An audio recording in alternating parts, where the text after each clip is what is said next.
All right. So this is the assignment that you guys must work on. And as you can see there, it's due at the beginning of June. So that's when this assignment is going to be due. You are going to be typing with freezing hands since it will be winter during that period. And it's load shedding on top of that. Yes, load shedding is a big challenge. As you can see, now I have to rush through things because it's load shedding. So I hope by that time the load shedding levels could have improved because it seems to be going worse day by day.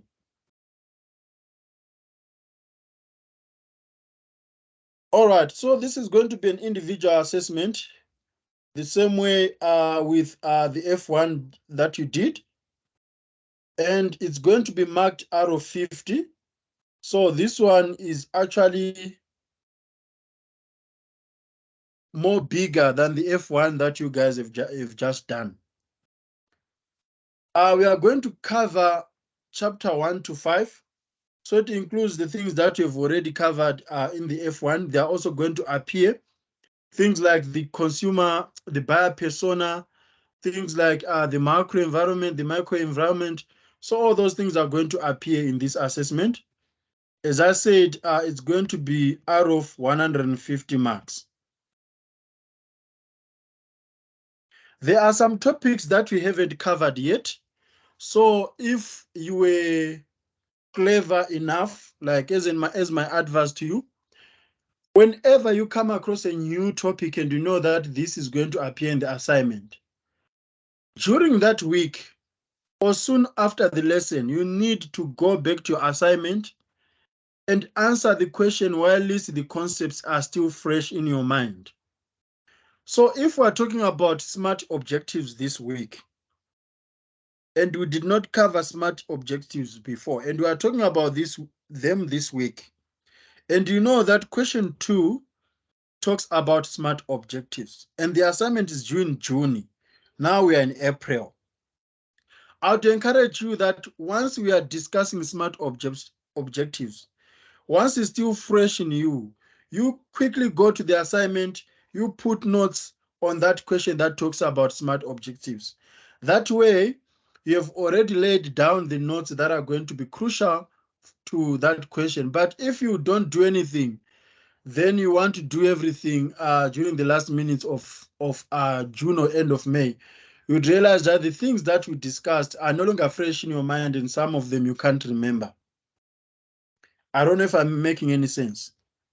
Yes, you are making lots of sense.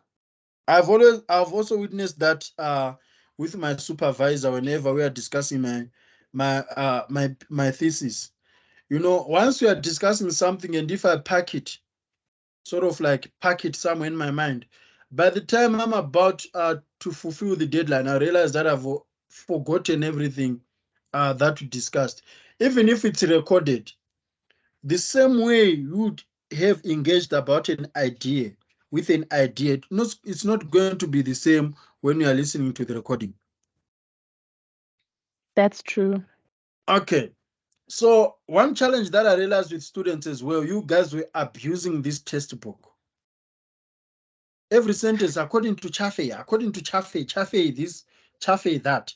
So you need to consult a variety of resources. And also you need to know that this textbook was written by 2 authors. It's Chaffee and Ellis Chadwick.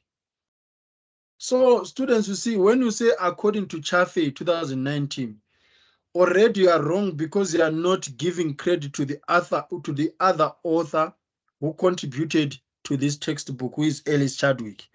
So most people are not getting 5 out of 5 when it comes to referencing as a result of this, because they're only putting one author, who is Chaffee, there. Oh, can you do like maybe Chaffee et al, or do you have to put Chaffee and Ellis because it's just two authors? If it's less than 3 authors, you name them all. If it's 4 or more, you say et al.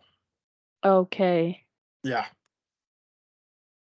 All right. So there is a passage. There's another scenario that you're going to go through. And this one is quite complex. It's not the same as this part that you guys went through. So this one is about entrepreneurship, and it is also about e-commerce. So it's quite tricky. Maybe it's going to be more familiar with you guys who deal with kitchen, ladies, because it talks about kitchenware. But I'm going to read it now, though you need to read this several times on your own when you are doing your assignment, because it's like a comprehension passage. If you cannot understand, then it's going to be difficult to answer it. I know students sometimes be like, but the lecturer read it for me, so there's no need to read it. You will read it several times so that you understand where the brief is coming from. So this article was written last year in June. Intelligent South African entrepreneurs, lessons from the brains behind YapiChef. It's a household name in South Africa for a good reason. It's a brand that stood the test of time, and its humble beginnings make for one of the best kinds of stories, a tale that warms both the hearts and ignites an entrepreneurial spark in people. Today, YapiChef has 8 stores around the country, as well as an online store that is second to none. And 15 years after it all began, YapiChef was bought out by Mr. Price for a cool 460 million rands. Where did YapiChef come from? How did it all start? YapiChef is an online retailer of kitchen and homeware products founded in 2006 by Andrew Smith and Shane Darden in Cape Town, South Africa. 16 years ago, online commerce looked nothing like it does today. Both founders ran a web development agency when introducing YapiChef to the South African market. At first, it was headquartered in Smith's home, and the first deliveries were packed and shipped from his lounge. YapiChef was one of the handful of e-commerce projects the duo were involved in at the time. And in 2010, the brand attracted huge media attention through guerrilla marketing tactics that leveraged a national marketing campaign by a retailer, Woolworths, called Woolies Lovebirds. Playing off a typo in Woolworths campaign material, URL allowed YapiChef to register the misspelled URL, where they posted a ransom note requesting that Woolworths match any donations made by YapiChef customers to a local charity they supported. Woolworths took the ransom demand in good spirit and embraced the opportunity for a feel-good story. Not only did they agree to match any donation up to 7,500 rands, but they also agreed to let YapiChef keep the ransomed web page as long as they added a link to the real Woolies competition. YapiChef challenged other companies to match donations, and they quickly raised more than 100,000 rands for Soil for Life in under 12 days, bagging a lorry award in the process. This started a cult following that would grow for the brand worldwide.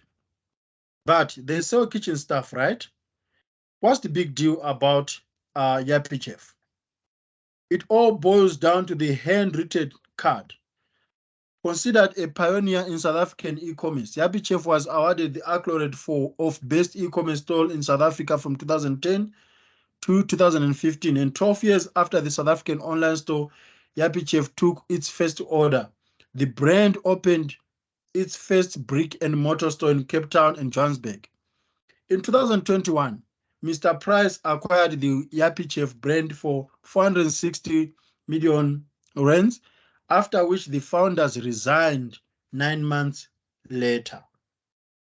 While there was no official comment from the founders to the reasoning behind their resignation, Mr. Price noted that the pair had realized that the years of building the brand and getting the business to the place of sale have taken their toll, and that Smith and Darden also realized that their passion and skills were in starting up a business, not to second phase growth and scaling.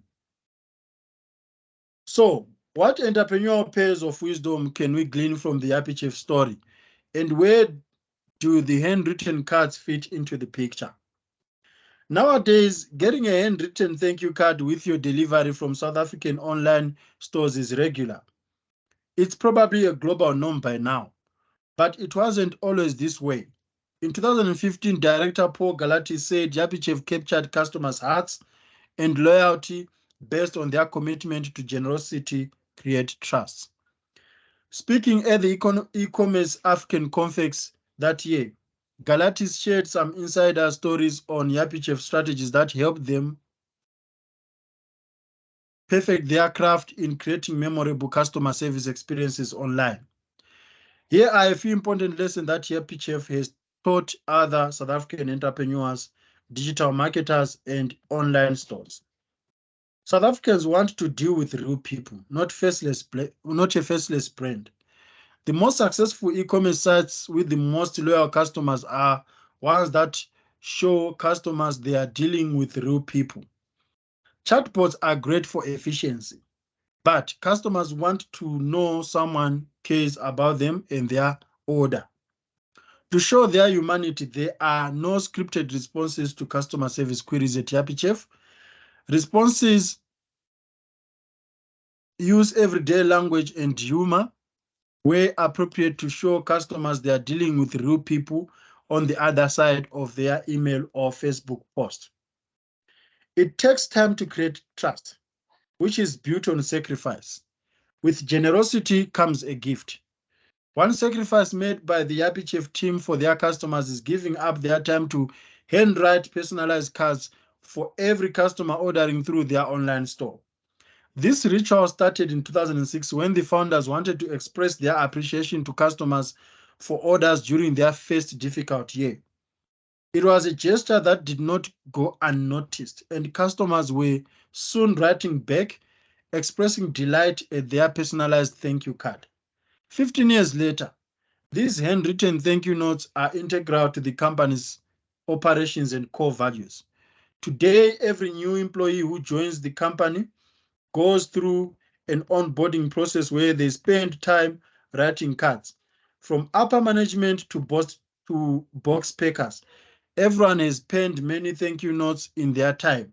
Customers appreciate this small sacrifice and the generosity behind the gesture, and it is becoming increasingly important in a socially distanced world where communication is becoming less personal. Work opportunities for customer delight into the budget instead of spending 35,000 rands on a full-page advert in a South African food and lifestyle magazine. Happy Chef gave the money to the customer service team for a monthly customer delight budget. This translated to a budget of around 350 rands for roughly 100 customers to be spent on activities centered purely on creating moments of customer delight. The customer service team decides how this budget is spent and whether it's simply fast tracking a delivery, sending a customer something special on their birthday or their wedding, or a surprise gift for returning customers. Each moment of unexpected joy has successfully created a lasting positive impression and contributed to building an enduring customer loyalty. So this was reported by Lavushani. I don't know if I'm pronouncing the name correctly, in my broadband. How is the story? That's a lovely story. I like it. They focused on customer experience, which really boosted their brand. Okay, lovely. But remember, you are also going to go through this again. So now the assessment is that you have recently been employed as the new digital strategist for Happy Chef. The head of digital marketing has briefed you that online sales in South Africa continue to grow exponentially. The head of digital shared that Happy Chef wants to take advantage of continual increase in online sales and has tasked you to prepare a digital marketing strategy for Happy Chef to help them capitalize on the constant increase in sales. Using the case study provided plus any other research and information might deem necessary. Answer the following. So you'd realize that most of the questions are pretty much the same with F1 until it starts getting deeper. Then you realize that, this assessment is quite denser than the one that we've just done. So the first one will be about providing 3 facts about the company. We did that in F1 with SPA to you. So you are going to do the same thing. Most students were also not specific on this one. They would only provide the facts and forget about how they are selling it, how they are communicating their offering, and also the insight of everything that you have mentioned. How does it contribute to digital marketing, to their online presence? This is what stumped me. What do they mean by the so what that these facts highlight? The so what are your closing remarks.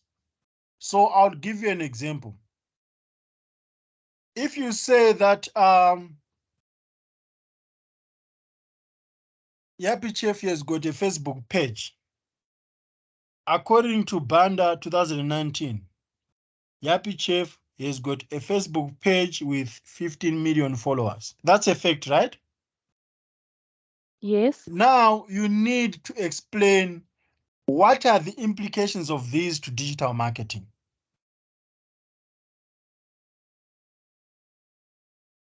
So Okay. you have already provided the facts. You've said how they are communicating it, how they are selling the offer. So what are the implications of these to digital marketing? Why does it matter? So that would be your closing remarks. I don't know if I'm confusing you any further or now you get it. I sort of get it. So it's basically it's like a closing remark from the digital marketing strategist's point of view. Yes. So it's just, you know, how do I explain it? Like it's it's not, so that part of the question is not fact based, right? It's just opinion from the digital marketing strategist, because everything else, the everything else is fact based. So how they're selling it, Yes. how they communicate. Yes. Okay. Yes. So here it will be your opinion about all the facts that you've just mentioned there, bringing it back to the strategy. Okay. But remember, this is just the phase of unpacking the brief. If there's something that you do not understand, you can always test me or we can always discuss in class. Okay. All right, then there's this second one. Review the effectiveness of Yappy Chef content on social media platforms. And they gave you examples of social media platforms. There's Facebook, Twitter, Instagram, and YouTube. Compared to its competition.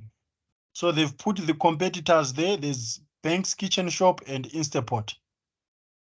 Using KPIs like shares, retweets, comments, hashtags, and so on. In bullet point form, you need to research the effectiveness of Yappy Chef's content on the social media platforms using any 5 KPIs. Indicate Yappy Chef's performance compared to competitors and indicate your opinion. So that's your own views on their performance in comparison to competitors. So what you need to do here,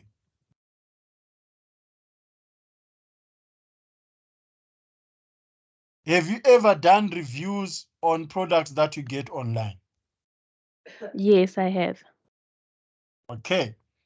So when you are doing reviews about the products that you get online, you'll be simply stating your experience with that product, right? Yes. Saying both are the good and the bad. So here, that's the same thing that you're going to say. You are going to talk about Yappy Chef's content, the way they project themselves online, and then you are going to give us an opinion of what they need to do in order to improve or in order to supplement their content. So you are going to come up with a table that has got 6 rows and 4 columns. I'm just giving you an example here. So here you are going to talk about the brand. Then here, whatever social media platform that you are going to think of, whether it's Facebook, but you need to check if these organizations are present on these platforms. So for argument's sake, we just put these: Facebook, Twitter, YouTube, let's say Pinterest,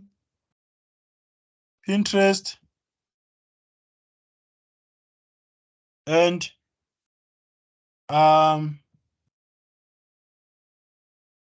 let's say TikTok. Then here you put Yappy,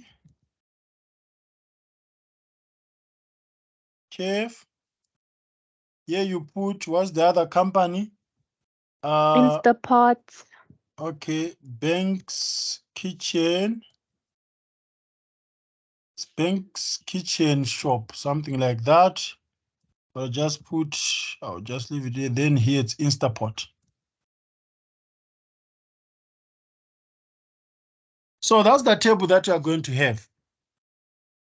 Then here, remember they say you can use any 5 KPIs. But remember, choose KPIs that are going to enable you to synthesize your argument. So normally I would look at the number of followers or the subscribers that they have.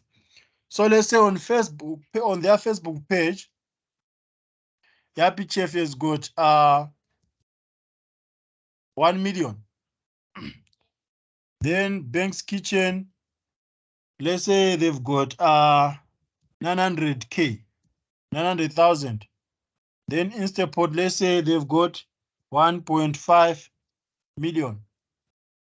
On Twitter, let's say Yappy5 has got 5.2 million followers. Then Bank's Kitchen doesn't have followers at all on Twitter, like they're not present. Then this one has got only 2K followers. On YouTube, let's say Yappy Chef has got 3.1 million. Then Bank's Kitchen has got 1.2 million. And here, Instapot has got 3 million. On interest, they are not there. This one has got 5K. So for each KPI, do we make a table?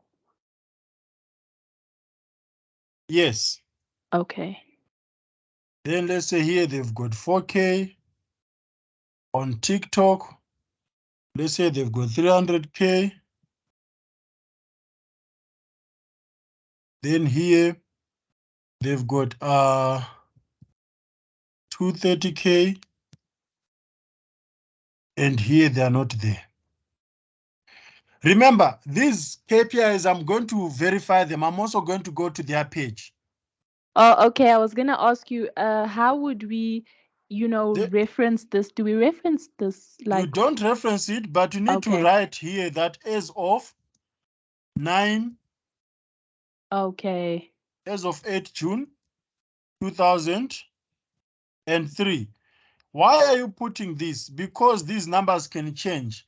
They can gain new followers or they can have people unfollowing them. But I can see that by the figures that you have had here, the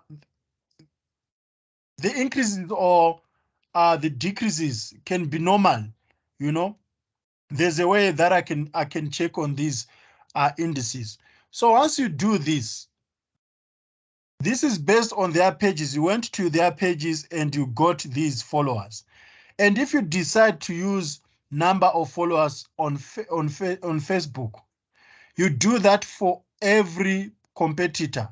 So you are comparing, you are reviewing the the KPIs based on followers. If you decide to do the shares or the retweets or the hashtags, you also need to do the same for all other competitors. So here you'll be comparing apples with apples, not putting Bank's Kitchen number of shares, then at the top you put Yappy Chef followers. You cannot compare that, if you get what I mean. Yes, I do. So you need to review their effectiveness based on a similar KPI. If you are going to focus on retweets, focus on retweets. If you are going to focus on number of followers, focus on number of followers. So once you have done this, you then in bullet point form make comments about their presence on each platform. So you put it according to the table above.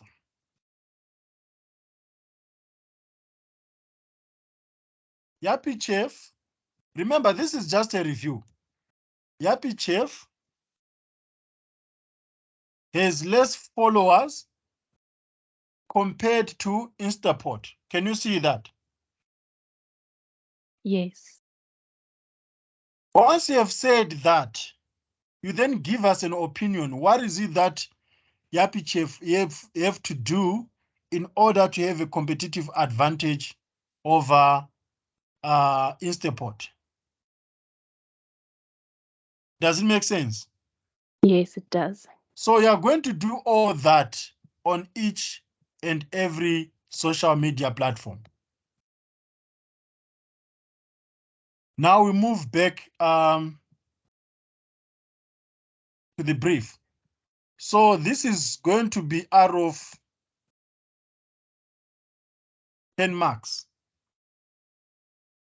Then we've got question 2. Assess the company's 2 main competitors. This is the same as 2.1. Question 1.3. Can you see that one? Yes. You answer the same way you are going to answer question 1.1, but I'm going to discuss with my colleagues because already other students have told me that they cannot find Instapot.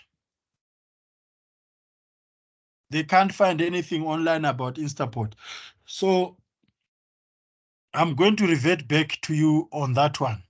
But that's how you are going to do it, the same way that you did it with Checkers Dash, with Checkers 66 and Woolies Dash. But remember, on that question, it was 15 marks. Now it's 10 marks. It's 5 marks more. It's 20 marks. Then here we have we did this as well using question 1.4. Using the framework for understanding online customer experience. Remember, we did customer experience as part of micro environment. Yes. Research what Yappy Chef customers feel and think about their online shop. Then after researching, make 2 recommendations on how Yappy Chef can improve customer satisfaction in their online shop. So that question is in 2 parts. I've been struggling with students who only answer the first part of the question, then they leave the next one. At first, you need to mention the affective and cognitive aspects of the online shop. Then the last part, you need to make recommendation. So here it says you need to use any 5 antecedents of online customer experience to explain how Yappy Chef think about their online shop. Then you make 2 recommendations. We spoke about the antecedents, if you remember very well. Then They word are there sounds in the familiar. notes. Yes, they are there in the notes and they are there on the textbook. So these are the things that you are going to do. Most of the things that we've mentioned so far, we have covered them. Then you are going to do a situation analysis. That one is not that bad. It's macro. So it means you are going to focus on pastel analysis. Remember, macro is the wider environment, then micro is the inner. So here you are going to do the pastel analysis the same way that we did there, but you just need to make sure that you provide the so what. The reason why they say you provide the so what, students have got a tendency of saying that the economic factors of South African economy is that there's recession, there's inflation. Then they leave it there. They do not say this. So what? How is this going to affect Yapichev? So you need to have some closing remarks there, how this is going to have some implications on Yapichev. That's the so what of this question. Any questions about question 2? No questions. So the so what will come after every factor. So for Yes. political, okay, cool. Yeah, correct. Then here you are going to do the SMART objectives. So you need to come up with 2, based on all the research you have done in the brief, develop 2 overall digital marketing objectives and adhere to the SMART criteria. We are going to cover this, but I believe that you've covered the SMART in your second year, where S stands for specific, M for measurable, A for achievable, R for relevance, and T for time bound. So you need to come up with 2 separate objectives, be it to increase sales, be it to increase the reach. Once you have got those 2 separate objectives, you then need to explain how are those objectives specific, how are they measurable, how are they smart, how are they relevant, or how are they achievable, how are they relevant, and how are they time bound. So how long is it going to take for you to achieve this objective? That's your T there. So that's going to be out of 10. Do you have any problems with SMART criteria? No, you're right. We did cover it extensively last year, second year. Okay. Then on those objectives, you need to provide 4 key performance indicators, the KPIs for the set objective. So define KPI, and based on the objectives you provided in the previous question, 2 set for each. So for example, if you say your objective says that you're going to reach 15 million viewers, how are you going to measure that? You then provide it. Students during the full-time class got confused. They were like, say, but that's part of M for measurable. It's not. M for measurable, they will be just telling us how measurable your objective is going to be like. But now the KPIs will be showing us how you're actually going to measure. So the performance indicators will show us how you're going to calculate the objective. For example, if you are looking at sales and you say that you want to achieve 15% of sales in 4 months. So 4 months, that's time bound, right? Every month you need to give us a performance indicator to show whether your objective is progressing or not.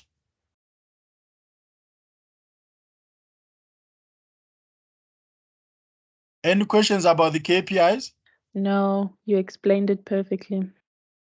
All right, then here we are going to do the Ensoft grid. We're actually going to talk about that in the next notes that I'm going to prepare for you guys. So you need to use the market and development metrics, or the 3 forms of demand expansion, for an existing company to identify and recommend strategies you can use as the digital marketing strategies for Yapichef to increase sales. You need to provide 3 practical recommendations to increase sales for Yapichef.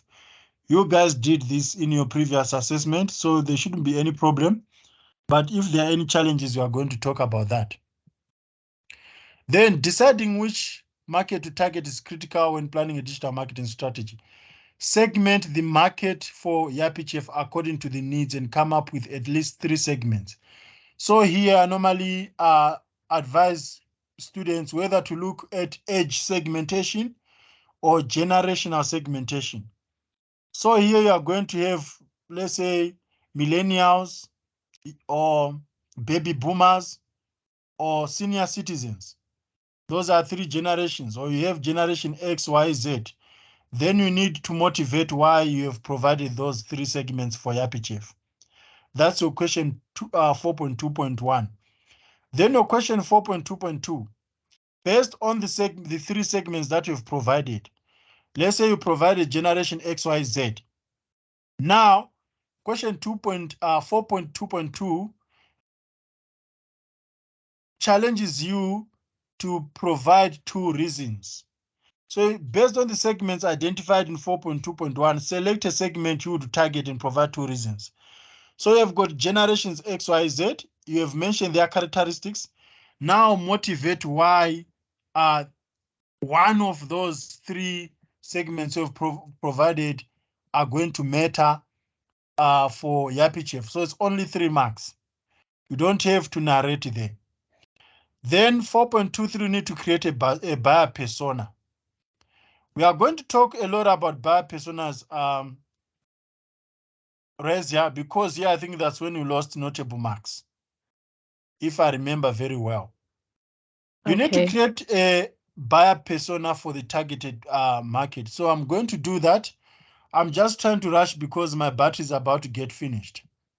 But please remind me, we'll talk about buyer persona, how to answer the buyer personas. Okay. All right. So based on the buyer persona that you've had and the objectives that you set in question 3, recommend 2 digital marketing, digital channels, online marketing communication mix tools that you would use to achieve the set objectives. We are also going to talk about the marketing mix. But here what they are trying to say is that once you have the objectives that you provide, that you created, the objectives that are specific, that are measurable and so on, and the persona that you have created, how are you going to reach out? What communication tools are you going to use in order to achieve those objectives and reach out to your persona? Are you going to use email marketing? Are you going to use social media marketing? Are you going to use search engine optimization and so on? Does it make sense? Yes, it does. Then here you have the head of digital marketing has indicated that YAPI does not have a digital marketing team and has tasked you to create or build the digital marketing team based on your objectives, and the strategies in table format indicate only 2 marketing positions you would create and the skills and characteristics the people should have. So you have got the objectives, you have got the persona, you have got the marketing communication tools that you're going to use. 3 things. Now you are looking for someone who needs to implement that. So you have just suddenly become an HR person. You need to create 2 positions in order to achieve the objectives, in order to suit the buyer persona, and in order to implement the communication channels that you have answered in previous questions. So you have a table like that one that is on the screen. The position, you need to come up with a position, whether it's going to be a data manager or a strategist, whatever position that you are going to put there. You put the skills required, the characteristics of a person that would like to have, and their duties. Does it make sense? Yes, it does. Okay, so that's it. Most of this stuff, they are just relevant, and I wouldn't spend more time on this because you did well on this one. But most students could not put here somewhere, even offending me. They did not correctly spell my name. Some will be like Abidiko, those funny spelling and some like that. As much as students won't lose marks based on that, but it also says something about your professionalism. Yes. There's no way I can write your name in, for example, Mohammed. Mohammed has got many spellings. I think some have got double M, some have got Yes. this and that, but I need to be perfect when it comes to your surname. It's part of professionalism, but yeah. Yes. So I've also highlighted this to students. Also, avoid over explaining. This assignment must not exceed 10 pages. Most of you guys were having more than 10 pages because you guys talk too much. Yes. You talk too much, and I know the reason why you talk too much, you don't want to lose marks. But try by all means to go straight to the point. Okay. All right. Are there any questions about the assignment? No questions as yet. Okay, I think for now we're going to stop here, Razia, so that this video can save with enough time, because I'm running out of power completely now. Okay. Yes, then what I'm going to